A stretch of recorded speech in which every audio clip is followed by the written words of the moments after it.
हमारा भारत देश हमेशा से ही महान महापुरुषों की धरती रहा है। यहाँ पर कई महापुरुषों ने जन्म लिया है, जैसे परम पूज्य डॉक्टर B.R. आम्बेडकर, महारानी लक्ष्मीबाई, महाराणा प्रताप, ज्योतिबा फुले, सावित्रीबाई फुले। और उन्हीं महापुरुषों में से एक है चक्रवर्ती सम्राट अशोक।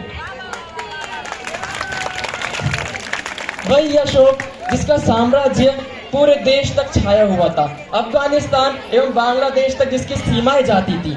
वही अशोक जिसने भगवान बुद्ध के धर्म का प्रचार विदेशी देशों में किया। और वही अशोक जिसे सब चंड अशोक के नाम से जानते हैं, यानी कि क्रूर अशोक। तो वो अशोक जितना क्रूर था, वो भगवान बुद्ध का अनुयायी कैसे बना? आप लोग जानना चाहेंगे इसके बारे में? तो आइए देखते हैं। लगाए सुशील की प्रतीक्षा कर रहा था।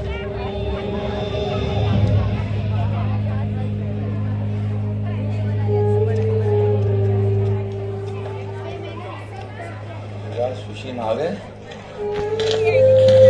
युवराज सुशील नहीं मारा, राजकुमार अशोक। सुशील को बुला। अविलंब। युवराज सुशील को पाटलिपुत्र पहुंचने में अभी बहुत विलंब है महाराज। तब तक आप राजकुमार अशोक का राज्याभिषेक कर दीजिए। अशोक का राज्याभिषेक कर दो? जी महाराज। जब यहाँ युवराज सुशील पधारेंगे, उनका राज्याभिषेक कर दिया जाएगा। व्यर्थ की बातें मत करो राधा गुप्त। जाओ, जाके देखो सुशील कहां तक पहुंचा। जाओ।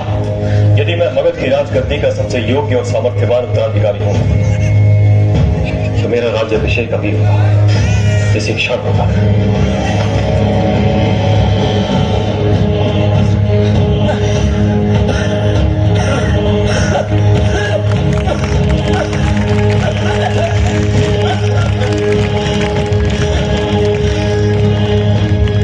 राजा बिंदुसार कहते रह गए, लेकिन अशोक ने पाटलिपुत्र पर कब्जा कर लिया।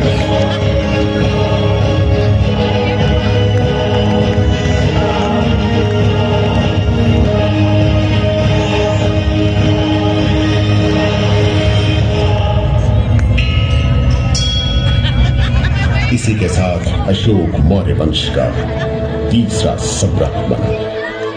सबसे पहले चंद्रगुप्त मौर्य, उसके बाद अशोक के पिता बिंदुसार पाटलिपुत्र की राजगद्दी पर बैठे। मौर्य वंश का तीसरा सम्राट अशोक था।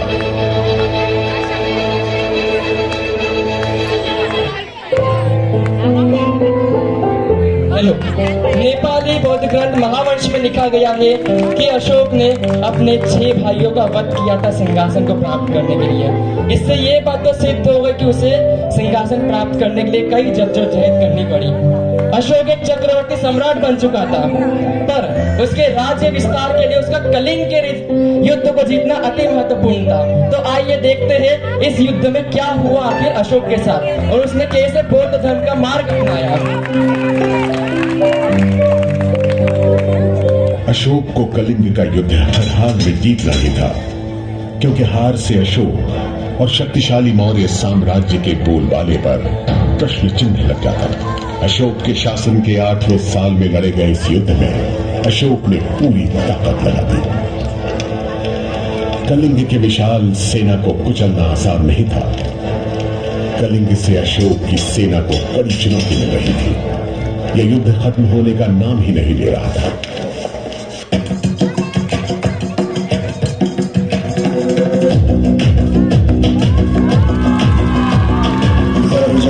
धड़ से कटेगा, कहाँ पे जीतेगा, कहाँ पे बचेगा। तो गिरेगा, गिरा तो चिरेगा, छिपा तो मिलेगा, मिला तो मरेगा। भाग भाग बच सके तो बच ले आज। आदि है ये ज़लज़ला है, पूरे जोर पर चला है। किसमें दम है जो लड़ा है, कौन रह सका खड़ा है। सबसे अटल सबसे प्रबल शस्त्र रचित रक्त चरित।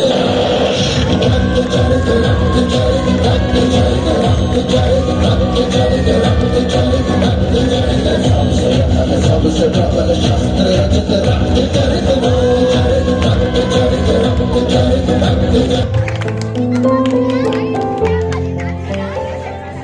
अशोक एक वीर योद्धा था, पर पता नहीं युद्ध से एवं हिंसा से उसका मन विचलित हो रहा था। तो आइए देखते हैं आगे क्या हुआ।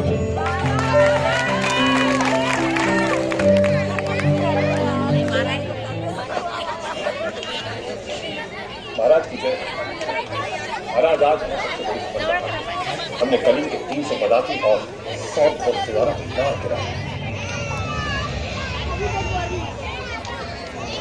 युद्ध में हो रहे भयंकर विनाश और रक्तपात से अशोक गहरी व्यथा में डूबता जा रहा था। वो अंदर ही अंदर टूटने लगा था।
लोगों की चीखने चिल्लाने की आवाज सुनाई देती है।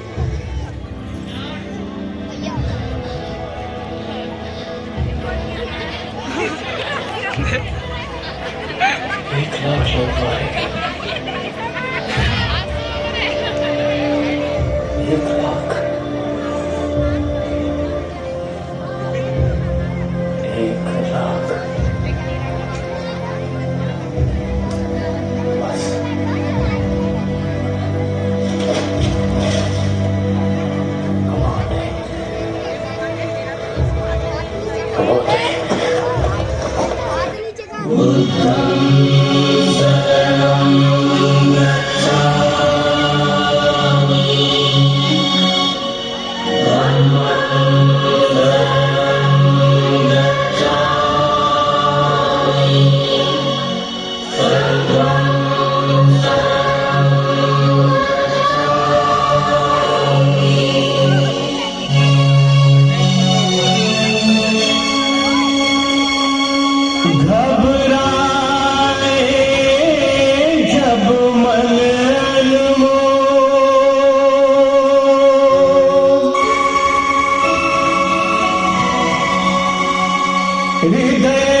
अनमोल और हृदय हो डावाडोल, तब मानो तू मुख से बोल बुद्धम शरणम गच्छामि। तब मानो तू मुख से बोल बुद्धम शरणम गच्छामि। बुद्धम शरणम गच्छामि, धम्मं शरणं गच्छामि, संघं शरणं गच्छामि।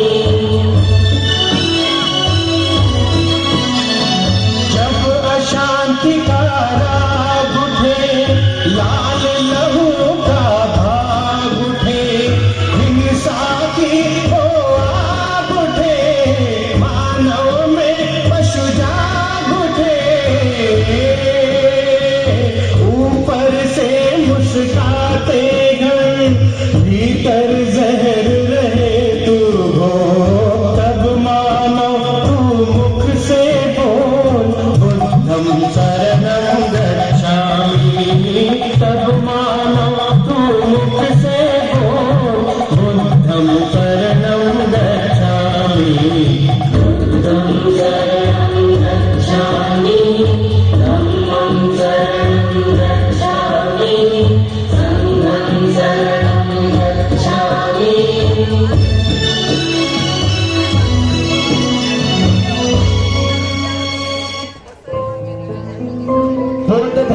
प्रभावित होकर अशोक ने युद्ध का मार्ग त्याग कर दिया एवं उसने भगवान बुद्ध के संदेश को पूरी दुनिया तक पहुंचाया। उन्होंने कई स्तूपों एवं स्तंभों की रचना तक कराई बौद्ध धर्म के प्रचार के लिए। 1 लाख मारे और इससे कई गुना अधिक बर्बाद हो गए। कलिंग को जीतने में जितने लोग मारे गए, मरे या देश से निष्कासित किए गए, आज यदि उनके शतांश या सहस्त्रांश को भी दुख पहुंचे, मुझे गहरी पीड़ा।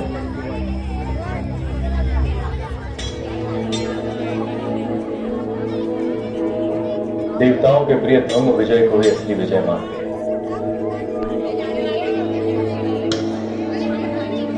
ये धम्म लेख इसलिए लिखवाया जा रहा है जिससे मेरे पुत्र या प्रपौत्र नए देश को जीतने की इच्छा ना करें, और यदि वे नए देश जीते तो संयम और हल्के दंड से काम।